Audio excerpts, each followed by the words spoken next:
Bienvenue sous Fight Minds. Well, I wanted to start by this.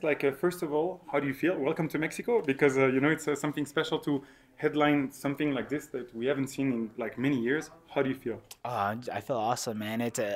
I feel like before I got here, I wasn't embracing how cool of an opportunity this is and all that stuff. It was just all business and straight to training and a lot of work. And now so I'm here. It's like this is really cool. It's a cool opportunity, and I've never been to Mexico City, so it's like fighting's gave me a chance to tour the world a little bit, and I gotta take advantage of that when I can. And when you say that you never came here, how do you feel about the altitude? Because we know it could play a major role. Yeah. So what do you feel about the altitude in general? I don't feel anything about the altitude. I live in Denver, which is like the mile high city, so I live like pretty much almost 6,000 feet up, anyways.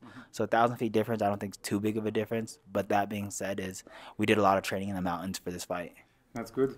And when you're saying that here now you didn't have the time to enjoy, do you feel that it's possible? Because I feel that you're pretty grounded. Like I've been interviewing a lot of people, Yeah. and I feel that you are really calm. So did you have time to be able to enjoy the process, or what do you feel about it? No, it was just straight to work. It was just straight to work. As soon as I found out I had the fight, um, I just had to get right to work, and I feel like that's where I operate best. Is just keeping my mind busy, keeping busy, and I don't like idle time. Anytime I ever had idle time, I would get myself in trouble. So That's I good. feel like staying busy is super good for me, and I'm happy to kind of just get straight after it. Good.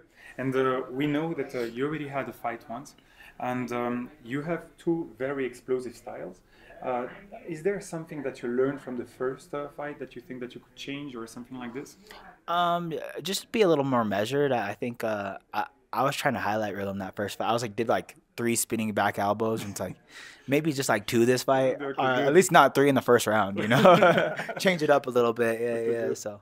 Good. And then I wanted to ask you also something is like, of course, you don't have to reveal your strategy, but do you think that you're gonna do something that you're gonna adapt to Brandon, or you're gonna keep your own style and try to impose your style to Brandon?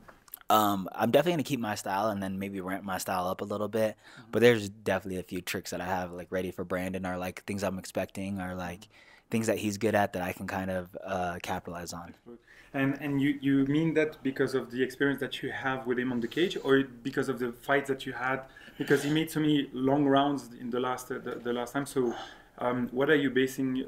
Oh, just studying him, years of studying him, watching him fight. So you do study him. Yeah, yeah, just watching him fight and just seeing what he does, and he does a lot of cool stuff. He's a really talented fighter, and this is such a good opportunity to kind of get back into the position of title talk. Okay.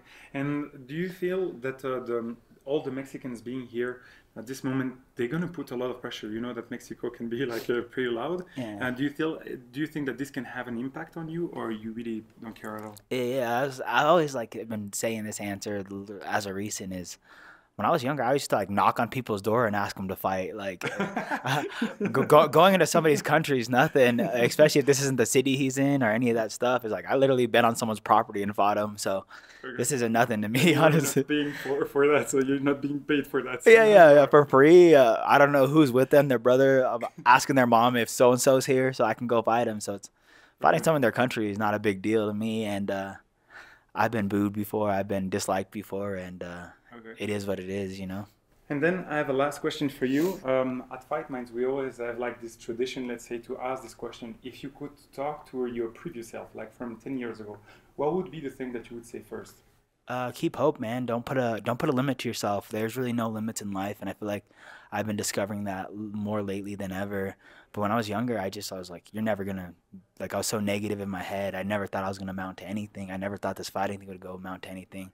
So I always just had a million backup plans. Like, oh, I'm gonna do this. I'm gonna do this. I'm gonna do this. And it's like, really, if if I would have gave it my all from the very get go, I probably would have avoided a lot of injuries, a lot of mistakes, and a lot of things around the way. Whereas like beforehand, I just didn't believe in myself the way I do now, and I just wish when I was younger I did, or there was someone around me that made it happen, or like you know what I'm saying, like Yeah, I do. I do. I yeah, actually really do. Thank you very much for your time. That was a great yeah, answer. yeah, So I thank you appreciate you, for bro. everything, and Thank you. wish you good luck. What's up, Chris?